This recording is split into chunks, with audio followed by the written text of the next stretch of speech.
Hello hello, কে সিরাজ ভাই নাকি? বলেন তো আমি কে? জবের ব্যাপার পাশতে পারছেন না, ছোট ভাইকে পাশতে পারছেন না। আমি তোতা তোতা মিয়া, কেমন আছেন?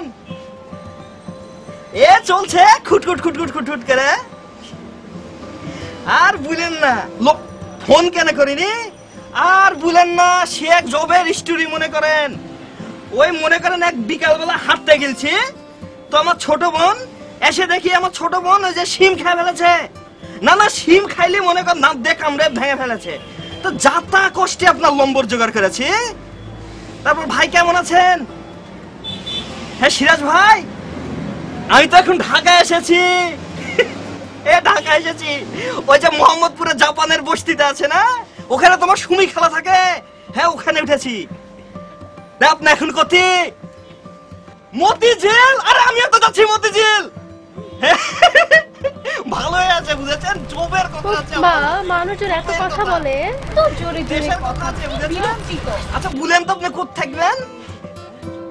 কই থাকবেন?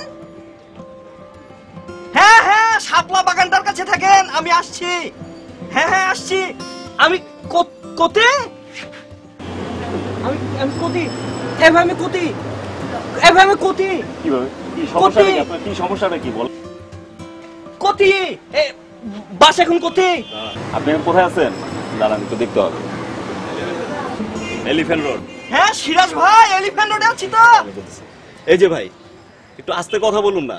এবার জোরে কথা বলে বাসের মধ্যে কেউ একটু আস্তে কথা বলুন। আমার ওয়াইফ অসুস্থ হয়ে যাচ্ছে আপনার কথা শুনে। হ্যাঁ আসছি। হ্যাঁ আসছি, যান না গো।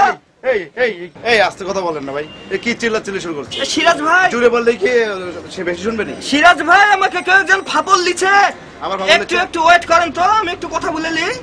এ ভাই আপনি আমার তখন থেকে আমার পিছে লেগেছেন মানে কি? জব তখন এবার ছাড়ি নিলে এখন আবার জোরে কথা বলেন কেন? একটু আগে চিল্লাচিল্লি করে কথা বলার জন্য এত বড় একটা ঝগড়া লাগলো, আবার আপনি চিল্লাচিল্লি করে কথা বলতেছেন। ভাই সারা মানুষকে ডিস্টার্ব করতেছেন। শুনতে পাচ্ছি না। আস্তে কথা বলেন মিয়া। শুনতে পাচ্ছি না। আস্তে কথা বল, পাশে শুনতে পায় না না? একটু শেষ করি, মোবাইলে টাকা শেষ করবেন কিন্তু আস্তে কথা বলবেন, ঠিক আছে? একটু কথা বলি। কথা বলবেন আস্তে আস্তে কথা করি। বলবেন। পাশের লোকজনকে ডিস্টার্ব করবেন না, ঠিক আছে? ঠিক আছে। হ্যাঁ সিরাজ ভাই আপনি আরে কম শুনেন নাই? কেটে গিলছে, আবার জোরে। টাকাও শেষ হয়ে গিলছে। আমি কি করব? টাকা শেষ হয়ে গেছে, আমি কি করব? নতুন এসেছে বুঝতে পারছেন না? নতুন এসেছেন তো আমার কি? চুপ করে বসেন।